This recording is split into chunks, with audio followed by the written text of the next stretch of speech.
Jubilee senior నాయకులు మురళీ గౌడ్ గారు ఈయన కాంగ్రెస్ పార్టీ తరఫు నుంచి దానం నాగేందర్ గారిని సపోర్ట్ చేస్తున్నారు. అలాగే దానం నాగేందర్ గారి తరఫు నుంచి ఈయన ఇక్కడ జూబ్లీస్ నియోజకవర్గంలో ప్రచార కార్యక్రమాలు కూడా నిర్వహిస్తున్నారు. అలాగే పాదయాత్రలు కూడా నిర్వహిస్తున్నారు. అసలు ఈ పాదయాత్రలో కానీ ఈ ప్రచార కార్యక్రమంలో కానీ అసలు ప్రజలు ఏమనుకుంటున్నారు, వాళ్ళ అభిప్రాయాలు ఏంటి అనే విషయం గురించి మురళీ గౌడ్ గారిని అడిగి తెలుసుకుందాం రండి. నమస్తే అన్న. నమస్తే నమస్తే నమస్తే.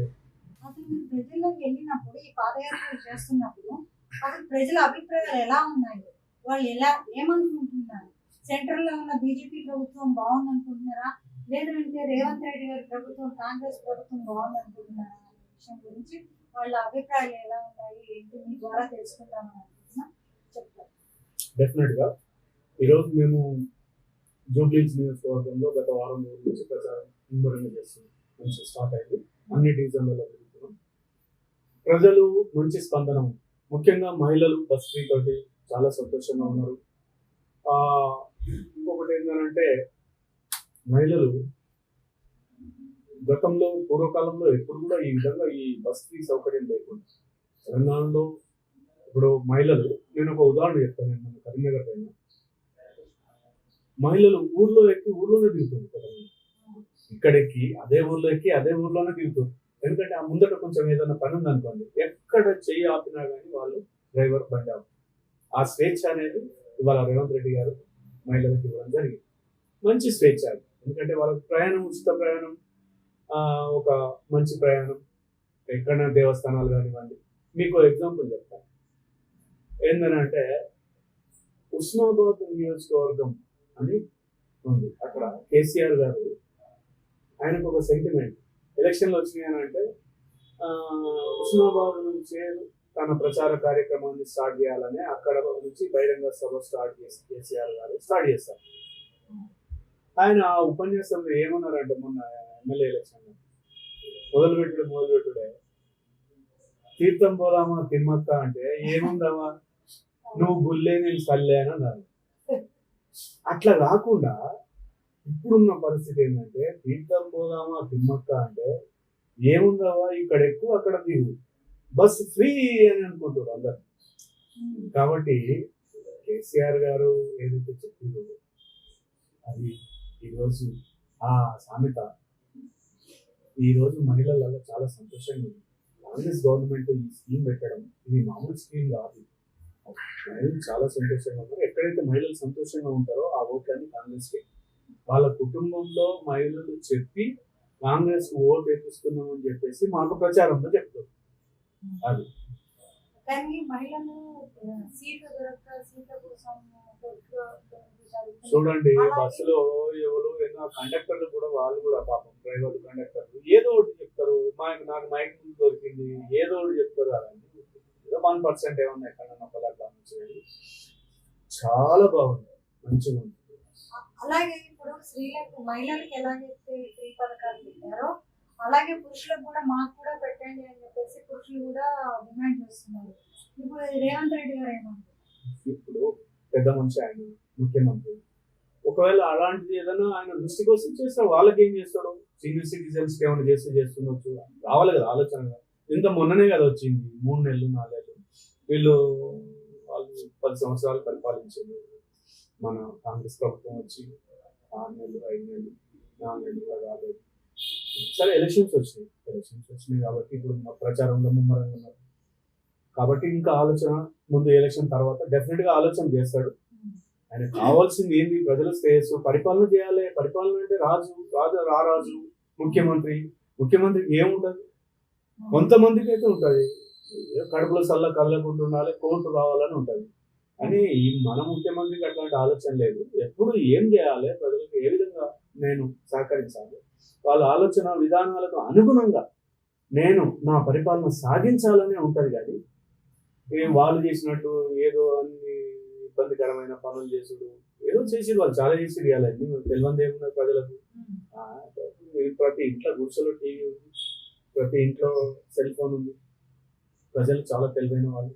ఈరోజు కాంగ్రెస్ పార్టీకి ఓట్ వేయాలనే నిర్ణయం తీసుకున్నారు పార్లమెంట్ ఎలక్షన్. డెఫినెట్లీ అంతే.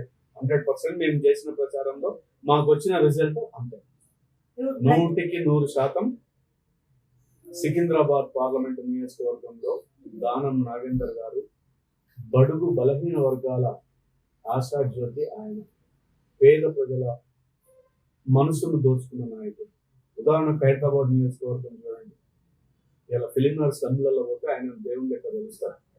ఫిలిం నగర్ స్లమ్లో 24 బస్సులు 25 బస్సులు ఉన్నాయి. 25 బస్తీలలో మామూలుగా అది పెద్ద బస్తీలు, పెద్ద ఏరియా. అలాంటి ఏరియాలో ఆయన పేద ప్రజల గురించి ఈరోజు హైదరాబాద్ నుంచి తన పరిపాలన నడిపిస్తున్నానంటే మామూలు విషయం కాదు. ఈరోజు అదే విధంగా మనం ఒక మీటింగ్ పోయాను, అక్కడ సికింద్రాబాద్ మీటింగ్. ఆ రోజు రేవంత్ రెడ్డి గారు వచ్చి ముఖ్యమంత్రి గారు, తర్వాత అక్కడ నుంచి ముషీరాబాద్ మంచి స్పందన ఉంది. అక్కడ కూడా ప్రజలు బాగా మంచి రిసీవ్ చేసుకున్నారు సీఎం గారిని. సికింద్రాబాద్ నుంచి కూడా సీఎం గారిని బాగా రిసీవ్ చేసుకున్నారు పబ్లిక్. మంచి స్పందన. డెఫినెట్గా సికింద్రాబాద్ పార్లమెంట్ దానం నాగేందర్ గారు గెలుస్తారు, మంచి మెజారిటీ గెలుస్తారు. ప్రతిపక్షాలన్నీ కూడా టీఆర్ఎస్ కావచ్చు, బీజేపీ కావచ్చు, ఇంకా ఇతర పార్టీలు కావచ్చు, మొత్తానికైతే ప్రతిపక్షాలు వీళ్ళందరూ కలిసి కాంగ్రెస్ ని దిగబడుతున్నారు అనమాట. ఈ 6 పథకాలు ఏమైపోయినాయి?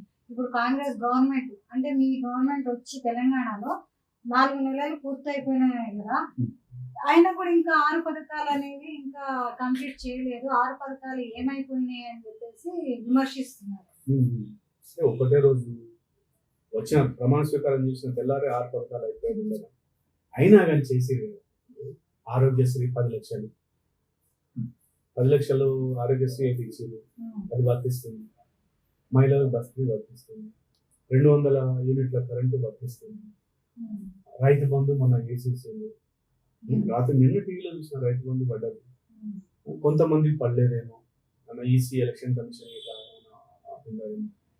తర్వాత రేపు నెక్స్ట్ ఏదైతే రైతు రుణమాఫీ మీద రేవంత్ రెడ్డి గారు ముఖ్యమంత్రి గారు చెప్పిందో మీటింగ్లో, దాని గురించి ఇప్పుడు కూడా ప్రామిస్ చేస్తారు. ఇప్పుడు కూడా నేను దేవుని మీద ఒకటే చెప్తున్నా, మీ అందరికీ నేను డెఫినెట్గా రైతు రుణమాఫీ చేస్తా. నాకు కొంచెం సమయం ఇవ్వండి. మీరు నాకు ఆలోచించుకునే సమయం ఇస్తలేదు. ఒకరు తెల్లారులేస్తే న్యాయపడే పడుతుంది, ఆయన ముఖ్యమంత్రి ఏమడే పడుతుంది. వీళ్ళంతా అందులో ఎలక్షన్స్ వచ్చినాయి. ఏమాయ అంటే ఎట్లా అంతా నీ మాయ, కరెక్ట్ కాదు. అది సమయం అనేది తెలంగాణ గవర్నమెంట్ వచ్చింది, తెలంగాణ గవర్నమెంట్ ఫామ్ అయినప్పుడు ముఖ్యమంత్రి కేసీఆర్ గారు కూడా కొంచెం సమయం తీసుకున్నారు. మేము కొత్తగానే తెలంగాణ తెచ్చింది, మనకు రాష్ట్రం వచ్చింది, మేము ఇంకా ఆఫీసులు సెక్రటరీలో ఏర్పరచుకోవాలి, ఆఫీసులు తయారు చేసుకోవాలి, పరిపాలన సాగించాలి, ఇవన్నీ చేయాలి, అవన్నీ చేయాలి, దానికి కొంత సమయం పడుతుంది. మేము 6 నెలల పిల్లలము, మేము 3 నెలల పిల్లలము, అంత పెద్ద పైలవాళ్ళం కాదు అని చెప్పి చెప్పలేదు కేసీఆర్. మరి అట్లా చెప్పి ఆయన కుదురుకునే వరకు కొంచెం సమయం పట్టి, ఇక్కడ అది లేనే లేకుండానే తెల్లారులేస్తే పొద్దుగాలేస్తే ఇదే బాధ. ఏమా అవుతుంది, మీరు చూస్తున్నారు, మీ కళ్ళ ముందే ఉంది, ప్రజలు కూడా చూస్తున్నారు.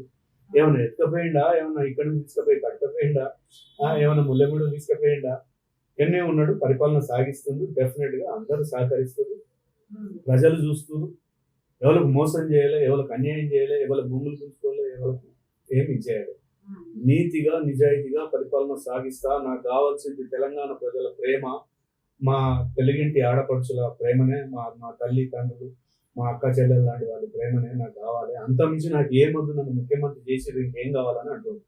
ఆయన వేరే ఆలోచనే లేదు. నా ప్రజలు ఎట్లా ఉండాలి, ఎట్లా బాగుపడాలనే ఆలోచనే ఉంది తప్ప. కానీ రేపు భవిష్యత్తులో రేపు గవర్నమెంట్ వస్తే కేంద్రంలో ఏం చేయాలో చేస్తాడు. డెఫినెట్గా ఎక్కడెక్కడ ఏం చేయాలో ఆలోచన విధానం చాలా ఇది ఉంది. హైదరాబాద్ నగరంలో కొంచెం ఈ ట్రాఫిక్ సమస్య ఉంది, అపార్ట్మెంట్లు ఎక్కువైపోయింది, రింగ్ రోడ్ అయింది. మరి దాని విషయం, ట్రాఫిక్ విషయంలో కూడా కొన్ని ఆలోచనలు, చాలా పెద్ద ఆలోచన ఉంది. గతంలో ఇంతకుముందు నేను ఎక్కువ చెప్పడం కాదు, కానీ ఏబిఎన్ ఛానల్లో ఆర్కే గారు మాట్లాడు, ఓపెన్ హార్ట్ సీఎం గారు మాట్లాడు, ఆ ప్రోగ్రాంలో చాలా బాగా మాట్లాడు. భవిష్యత్తు విధానాలు, భవిష్యత్తు ప్రణాళికలు ఎట్లా చేయాలనేది తన మనసులో ఉంది.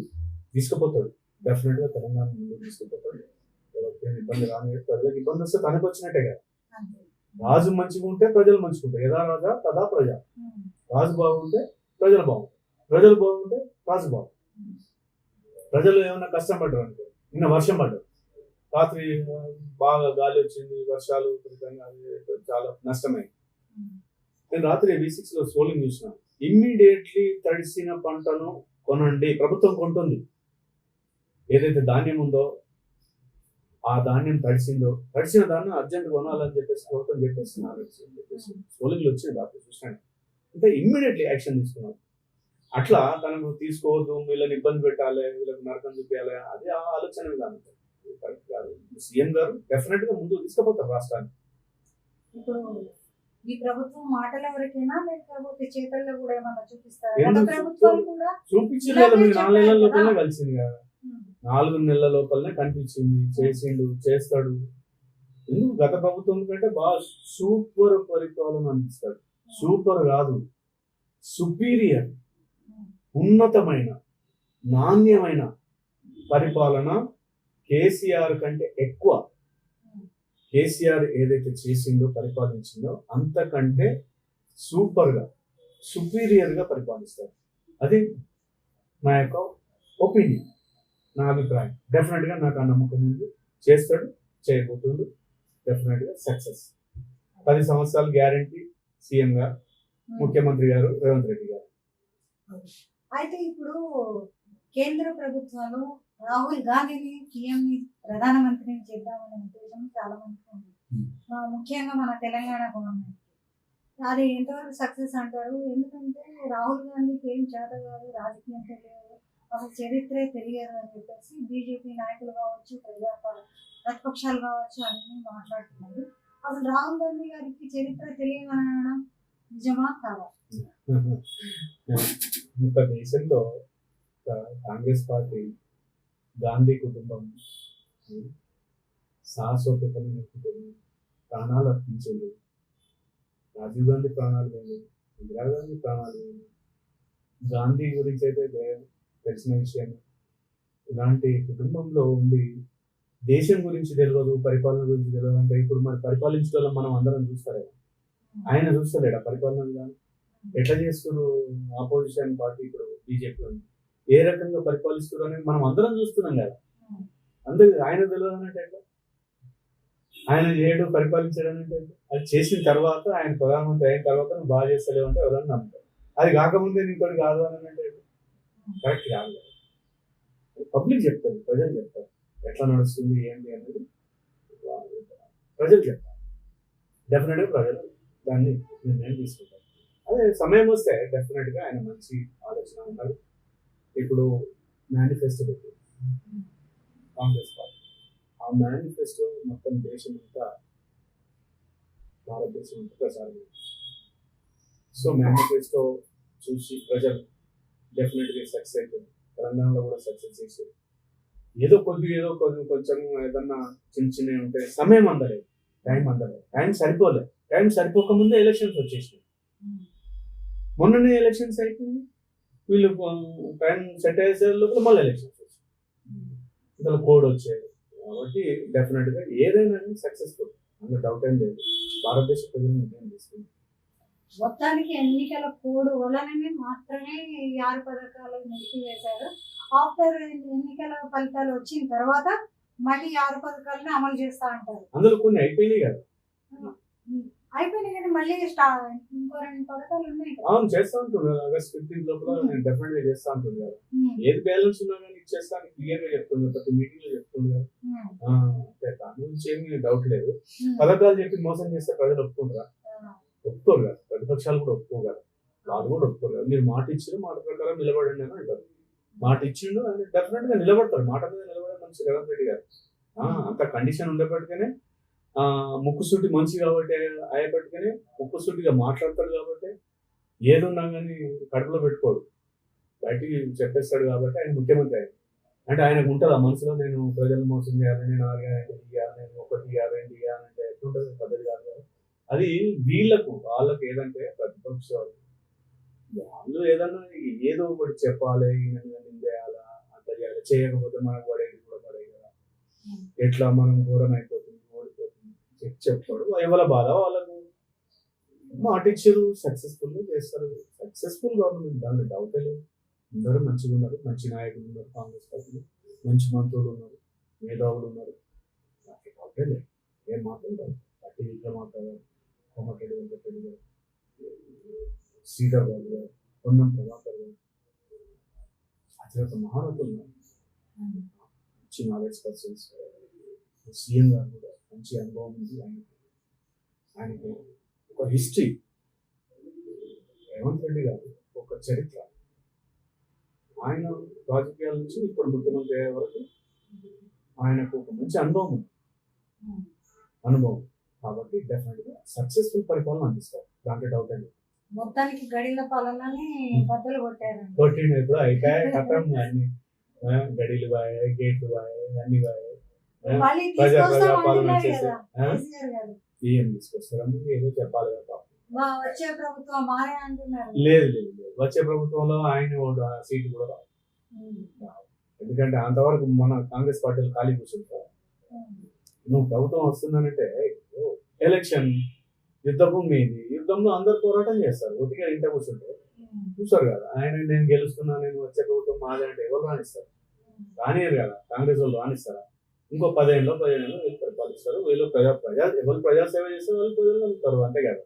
కాబట్టి సక్సెస్ఫుల్ గా వీళ్ళు ప్రజలకు అందుబాటులో ఉండి సేవలు అందిస్తారు, ఎక్కడ ఇబ్బంది రానియరు.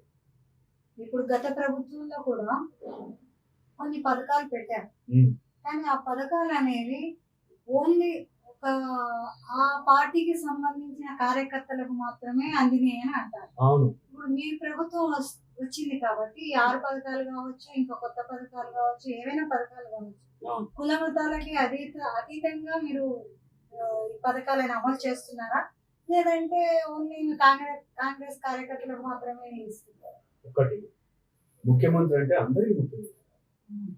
ఒకరికి కుల మతాలకు ముఖ్యమంత్రి, వేరే మతాలకు ప్రభుత్వం. ఆయన తన ఆలోచన విధానాలతో ప్రభుత్వాన్ని పరిపాలించిండు. వాళ్ళకి ఇచ్చేది ఏంటి, నా వాళ్ళకి నేను ఇచ్చుకుంటే చాలు, న్యాయపడి ఉండేటోళ్ళకి ఇచ్చుకుంటే చాలు, అది కరెక్ట్ అట్లా అది కరెక్ట్ కాదు. చీఫ్ మినిస్టర్ ఆఫ్ తెలంగాణ అన్నప్పుడు తెలంగాణకు చీఫ్ మినిస్టర్. కాబట్టి కులాలకు అతీతంగా, మతాలకు అతీతంగా ఎవరన్నా తిట్టిన వాళ్ళకు అందరికీ ముఖ్యమంత్రి. పథకాలు అనేది గవర్నమెంట్ నిర్ణయము, ఒక ముఖ్యమంత్రి నిర్ణయం మీద పథకాలు రిలీజ్ అవుతాయి. కాబట్టి అందరికి వర్తిస్తాయి, ప్రతి కుటుంబానికి, పేదవాడికి, ఎవరికైతే ఈ స్కీమ్స్ వర్తిస్తాయో వాళ్ళకి డెఫినెట్ గా వర్తిస్తాయి. కానీ మీరు ఈ పార్టీ ఆ పార్టీ, మీరు ఆ పార్టీలో పనిచేసి అరే వాళ్ళకి ఇవ్వకుండా, అది పద్ధతి కాదు. అలాంటి ఆలోచన విధానాలు అయితే లేవు. ఆయన సీఎం గారికి లేదు, ముఖ్యమంత్రి గారికి, రేవంత్ రెడ్డి గారికి. ఆయన మంచి కడుపు చూసేనా, ఎవరి కడుపు ఎంత, ఎట్లా ఉంటది, ఏ కుటుంబంలో ఏ కష్టం, బాగా అనుభవం ఉంది. బాగా అంటే బాగా అనుభవం ఉంది. ఏ కులంలో ఎవరు ఉన్నారు, ఎట్లా ఉన్నారు, ఎవరి కులమతాలకు అతీతంగా కూడా ఎవరు అంటే ఒక మెయింటెనెన్స్ అనేది. కొన్ని ఇప్పుడు విలేజ్లలో ఎవరి ప్రాబ్లమ్స్ ఎట్లా ఉంటాయి, వాళ్ళ కష్ట సుఖాలు ఏంటి, వాళ్ళు ఏం కష్టం చేస్తుంది అనే ఆలోచన విధానంతో ఆయన ముందు పోతాడు తప్ప, కానీ ఆయనకు వేరే ఆలోచన అట్లా ఇట్లా అని ఏమి ఉండదు, అది లేదు. కుల మతాల టాపిక్ వచ్చింది కాబట్టి నేను ఒక ప్రశ్న వేస్తాను. ఇప్పుడు మోడీ గారు కావచ్చు, బీజేపీ ప్రభుత్వం ఒకవేళ వస్తే ఆ పార్టీలో ఉన్న నాయకులు కావచ్చు, నేను చెప్పలేను ఎందుకంటే పెద్దవాళ్ళు ఉన్నారు కదా, నాకంటే పెద్దవాళ్ళు ఉన్నారు, నాకంటే పెద్ద పెద్ద నాయకులు, మినిస్టర్స్ ఉన్నారు కాంగ్రెస్ పార్టీలో, అతిరథ మహారథులు ఉన్నారు, సీనియర్ నాయకులు ఉన్నారు. వాళ్ళ నిర్ణయం తీసుకుంటారు. మీరు అడిగే క్వశ్చన్ కు వాళ్ళు డెఫినెట్ గా వాళ్ళ నిర్ణయమే. వాళ్ళ కింద మేము వాళ్ళ కింద మీరు ఏం క్వశ్చన్ వేయబోతున్నారు అనేది నేను చెప్తా. ఏంటంటే మీరు ఏం వేయబోతున్నారు అంటే, మీరు కుల మతాలకు అతీతంగా అని అన్నారు. నేను చెప్పిన కుల మతాలకు అతీతంగా ఉంటారు.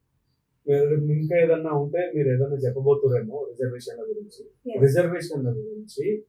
ఈ రోజు ప్రభుత్వము, ముఖ్యమంత్రి మీటింగ్లలో, ఆల్ మీటింగ్స్ లో గొంతు విప్పి చెప్తారు, మైకులు పగిలిపోయేటట్టు చెప్తారు. మైకులలో ఒర్రి చెప్తారు. ప్రజలు వింటారు కదా, రోజు వింటారు టీవీలో. సో డెఫినెట్ గా ప్రజలకు అవగాహన, దాని మీద నిర్ణయం పెద్దవాళ్ళు తీసుకుంటారు. ఆయన ఆయన చెప్తుండు, ఆయన చెప్పే మాటలు వింటే చాలు, నేను చెప్పే అవసరం లేదు, నా నడుపుతాడు చెప్పేది లేదు, సీఎం గారే చెప్తారు. మొత్తానికి తెలంగాణలో రేవంత్ రెడ్డి గారు అండ్ కేంద్రంలో రాహుల్ గాంధీని ప్రధానమంత్రి చేద్దామని అనుకుంటున్నారు. ఎస్, డెఫినెట్ గా తెలంగాణ ముఖ్యమంత్రి ఈరోజు ఆర్నిషన్ కృషి చేసి కష్టపడి కార్నర్ మీటింగ్స్, బహిరంగ సభలు అన్నిటికీ అటెండ్ అవుతుంటే తెలంగాణలో మెజారిటీ సీట్స్ తీసుకురావాలని ఆలోచనలో ఉన్నాడు. 12 నుంచి 13, 14 సీట్ల వరకు రావాలని ఆలోచనలో ఉన్నాడు. ప్రయత్నం చేస్తుంది, మాట్లాడుతుంది, ప్రజలతో మమేకమవుతుంది, ఇంటికాడ కూడా టైం ఇస్తుంది. మనం సికింద్రాబాద్ మీటింగ్ పోయినాం, కార్నర్ మీటింగ్ ముషిరాబాద్ పోయినాం. సో ఈ మీటింగ్లలో మంచి స్పందన ఉంది పబ్లిక్. ఆయన ఆలోచన విధానాలు ఏముంటాయి? రాహుల్ గాంధీ ప్రధానమంత్రి కావాలి, డెఫినెట్గా కేంద్రంలో కాంగ్రెస్ పార్టీ అధికారంలోకి రావాలి అనే ఆలోచన విధానం తెలంగాణ కాంగ్రెస్ పార్టీ నాయకులకు ఉన్నది. ముఖ్యమంత్రి డెఫినెట్గా అదే ఆలోచనలో ఉంది. ఇప్పుడు బీజేపీ ప్రభుత్వం అంటుంది వాళ్ళకే 12 సీట్లు వస్తాయని అంటుంది. మన కాంగ్రెస్ ప్రభుత్వం అంటుంది మాకే 12 సీట్లు మేము తప్పకుండా గెలుచుకుంటాం, అలాగే రాహుల్ గాంధీని ప్రధానమంత్రిగా చేస్తాము, ఇక్కడ ఎంపీగా సికింద్రాబాద్ నియోజకవర్గం నుంచి దానం నాగేంద్రని అత్యధిక మెజారిటీతో గెలిపించుకుంటామని అంటున్నారు. అసలు ప్రజలు సికింద్రాబాద్ నియోజకవర్గంలో ఉన్నటువంటి ప్రజలు ఏమనుకుంటున్నారు? అసలు దానం నాగేంద్ర గారు ఎంత మెజారిటీతో గెలుస్తారని మీరు భావిస్తున్నారు? ఒకటి, మేము సికింద్రాబాద్ పార్లమెంట్ నుంచి దానం నాగేంద్ర గారు గొప్ప విషయం ఏంటంటే డెఫినెట్గా గెలుస్తారు. మాది జూబ్లీ హిల్స్ నియోజకవర్గం నుంచి మేము అనేక రకాలుగా కార్నర్ మీటింగ్స్ కానీ, లేకపోతే పాదయాత్రలు కానీ, ఇంటింటికి ప్రచారం కానీ, ఓటు అడగడం, కాంగ్రెస్ ఓటు వేయాలని చెప్పి, ఈ ప్రభుత్వ స్కీమ్ల గురించి, మహిళలు, ముఖ్యంగా మహిళలు ఏదైతే బస్ ఫ్రీ ఉందో మహిళలు ప్రతి ఇంటి దగ్గర మహిళలు చెప్తుంది అన్న మేము కాంగ్రెస్ పార్టీకి సంపూర్ణ మద్దతు. మా ఇంట్లో కూడా మా వాళ్ళతోటి, మా పిల్లలతో వేపిస్తాం. డెఫినెట్గా ఈ సికింద్రాబాద్ పార్లమెంట్ నుంచి దానం నాగేంద్ర గారు గెలవబోతుంది. కాంగ్రెస్ పార్టీ ఇంకొకటి మిగతా నియోజకవర్గాలలో కూడా మంచి, ఇప్పుడు సిటీ కదా సికింద్రాబాద్ ఏంటంటే మనకు ఇప్పుడు హైదరాబాద్ క్యాపిటల్ సిటీ, సికింద్రాబాద్ కూడా మనకు గుండెకాయలు ఉంటుంది తెలంగాణ రాష్ట్రానికి. Hyderabad, Secunderabad central capital city Telangana. So ఇక్కడ ఏందనంటే సికింద్రాబాద్ పార్లమెంట్లో అన్ని వర్గాల ప్రజలు, అన్ని రాష్ట్రాల ప్రజలు, భారతదేశంలో ఎన్ని రాష్ట్రాలు ఉన్నాయి? 29 రాష్ట్రాలు ఉన్నాయి. 29 రాష్ట్రాల ప్రజలు సికింద్రాబాద్ పార్లమెంట్లో ఉన్నారు. అది గుజరాత్ వాళ్ళు కావచ్చు, పంజాబ్ వాళ్ళు కావచ్చు, యూపీ వాళ్ళు కావచ్చు, తమిళనాడు వాళ్ళు కావచ్చు, కేరళ వాళ్ళు కావచ్చు, అన్ని రాష్ట్రాల ప్రజలు ఇక్కడ ఉన్నారు. కాబట్టి ఇది ఇక్కడ మిక్స్ ఫ్యామిలీస్ ఉంటాయి. ఓన్లీ ఇప్పుడు మనం ఏదైనా డిస్ట్రిక్ట్ పోతే తెలంగాణ ప్రజలు, కానీ హైదరాబాద్కి వచ్చేసరికి ఏమవుతుంది? అన్ని రాష్ట్రాల ప్రజలు, క్యాపిటల్ సిటీ కాబట్టి ఇక్కడ జీవనోపాధి ఉంది కాబట్టి ఇక్కడ అన్ని రాష్ట్రాల ప్రజలు ఉన్నారు. వాళ్ళ బతుకుదెరువులు ఉన్నాయి, సంపాదించుకుంటారు, మంచి వాతావరణం హైదరాబాద్. కాబట్టి ఏదైతే సికింద్రాబాద్ పార్లమెంట్ ఉందో ఇక్కడ ఆయన ఒక బీసీ నాయకుడు దానం నాగేందర్ గారు, బలహీన వర్గాల నాయకుడు కాబట్టి చాలా మందికి హెల్ప్ చేసిండు. బీసీ వర్గాలకు, బీసీ చాలా కులాలు వస్తాయి, బీసీలు అంటే మైనార్టీలు కూడా ఉన్నారు, మైనార్టీలు వాళ్ళకు కూడా హెల్ప్ చేసిండు. హైదరాబాద్ నియోజకవర్గం నుంచి మంచి పేరు ఉంది. సో డెఫినెట్గా అక్కడ మిగతా నియోజకవర్గాలలో కూడా చాలా పాత నాయకుడు, సీనియర్ నాయకుడు కాబట్టి ప్రజలందరికీ తెలుసు. పోతే పార్టీ పథకాలు మంచి, సీఎం గారు ఇప్పుడు మంచి ఫామ్లో ఉన్నారు. ఆయన స్పీచ్లు కానీ, ఆయన ఉపన్యాసాలు కానీ ప్రజలు వింటుండ్రు, ఆలకిస్తారు, రిసీవ్ చేసుకుంటారు, పుట్టిగా విని విడిచిపెట్టలేదు. డెఫినెట్గా ఏం చేస్తారు అంటే ఏం చెప్తుండ్రు అనేది వింటుండ్రు, విని నిర్ణయం మాత్రం తీసుకుంటారు. నేను చూసిన ప్రకారంగా మేము తిరిగిన లెక్కల ప్రకారం పబ్లిక్లో పోతాం కదా, మేము ఎక్కడెక్కడ నిలబడతాం. రోజు ఎలక్షన్స్ ఉన్నాయి, హోటల్ దగ్గర నిలబడతాం, పాన్ షాప్ల దగ్గర నిలబడతాం, రెస్టారెంట్స్ కానీ, బయట చౌరస్తాలలో, కార్నర్ మీటింగ్స్లో, పాదయాత్రలో, గల్లీ తిరుగుతున్నప్పుడు ఎప్పుడో ఎదురైతుంటారు. అప్పుడు అనేక విషయాలు మాట్లాడుతుంటారు, చెప్తుంటారు, ఒక్కొక్కరు ఒక్కొక్క రకంగా చెప్తుంటారు, ఎవరి ఒపీనియన్ వాళ్ళు. కానీ majority people will be side of Congress party. డెఫినెట్గా ఒక బీసీ నాయకుడు అనే ఆలోచనలో ఉన్న డెఫినెట్గా గెలిపిస్తారు, ఈ నమ్మకం మాకున్నది. గెలిపిస్తాం కూడా బంపర్ మెజారిటీ తోటి. మెజారిటీ ఇంత అని చెప్పలేము, 1,00,000 మెజారిటీ తోటి గెలిచాం, మంచి మెజారిటీ. కానీ జూబ్లీహిల్స్ మాత్రం మంచి మెజారిటీ ఇస్తారు సార్. और एक बार మోడీ ప్రభుత్వం అంటున్నారు, దీని మీద మరి రాహుల్ గాంధీని ప్రధానమంత్రిని చేస్తున్నారు, అవుతారంటారు? ఎవరి అభిప్రాయం వాళ్ళు అంటారు. మీ అభిప్రాయం మీరు అడిగి, నా అభిప్రాయం నేను చెప్పిన. ఏదో సీఎం గారు కష్టపడుతున్నారు కాంగ్రెస్ పార్టీని, మనం 17 సీట్లు ఉన్నాయి, అధికారంలోకి తీసుకెళ్తున్నాం, కేంద్రంలో అధికారంలోకి తీసుకురావడానికి మా వంతు తెలంగాణ సహకారం ఏంటి? 17 సీట్లు మేమేం చేయాలి? 12 దేవాలన్నా, 13 దేవాలన్నా, 14 వాళ్ళు చెప్తున్నారు, ఎన్నో చెప్తున్నారు. కానీ తాను సీఎం గారు మాత్రం తన ప్రయత్నంలో తాను ఉన్నారు, మామూలు ప్రయత్నంలో లేదు. సీఎం గారే కాదు, మొత్తం కాంగ్రెస్ నాయకులు అందరూ కూడా చాలా ఇంట్రెస్టెడ్ వర్క్ చేస్తారు. గవర్నమెంట్ ఉంది బ్రహ్మాండంగా, డెఫినెట్గా సక్సెస్ అవుతుంది. 12 నుంచి 13, 14 సీట్ల వరకు వస్తారు, 14 సీట్ల వరకు. తెలంగాణ ప్రజలు ఒకటి ఆలోచించాలి.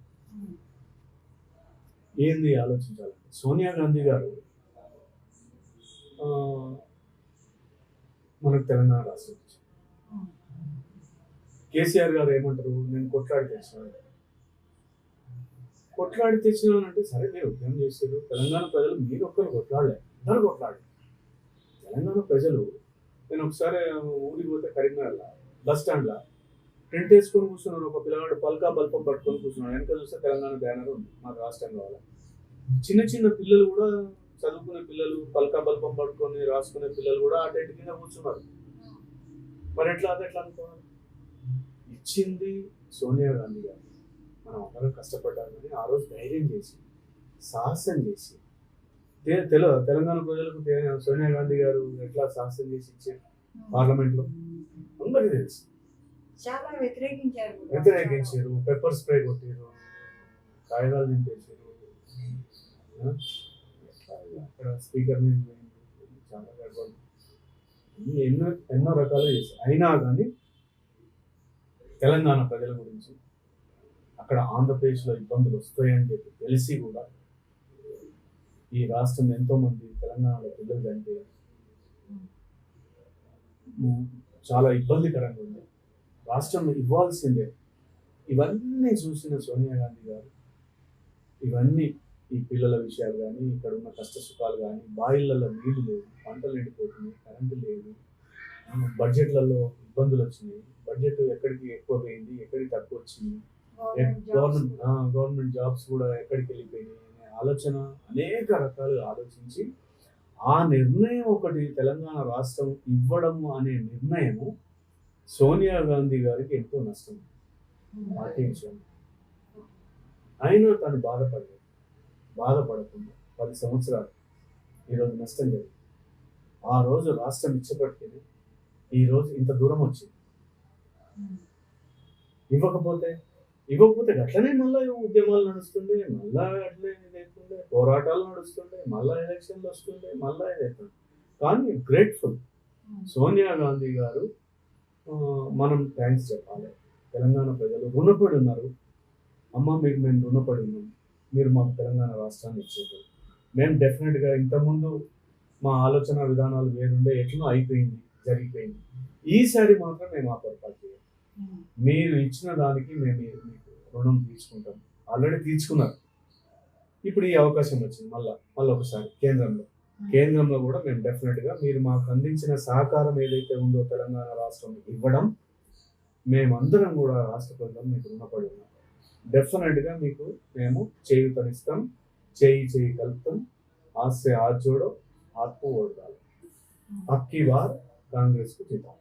और एक बार మోడీ ప్రభుత్వం నుంచి మీరు రాహుల్ గాంధీని ప్రధానమంత్రిని చేయాలని గట్టిగా కంకణం కట్టుకున్నట్టున్నారు తెలంగాణ నాయకులు కావచ్చు, కార్యకర్తలు కావచ్చు. మా పెద్ద నాయకుల అభిప్రాయం, మా సీఎం గారు ఎట్లా చెప్తే అట్లా, మా ముఖ్యమంత్రి గారు ఏం ఆదేశం తీసుకొని ఇచ్చినా కానీ మేము దానికి కట్టుబడి ఉంటాం. ఎవరి మనసులో అయినా సంతోషమైన విషయమే కదా. రేవంత్ రెడ్డి గారు తన ఆలోచనతో కష్టపడుతుంది, ముఖ్యమంత్రి గారు డెఫినెట్గా రాహుల్ గాంధీ గారిని సీఎం చేయాలని, అదే కదా మీరు అడిగింది. ఎస్ రాహుల్ గాంధీ గారిని ప్రధానమంత్రి ప్రధానమంత్రి. ఐఎమ్ సారీ ప్రధానమంత్రిగా చేస్తారు, అవుతాడు.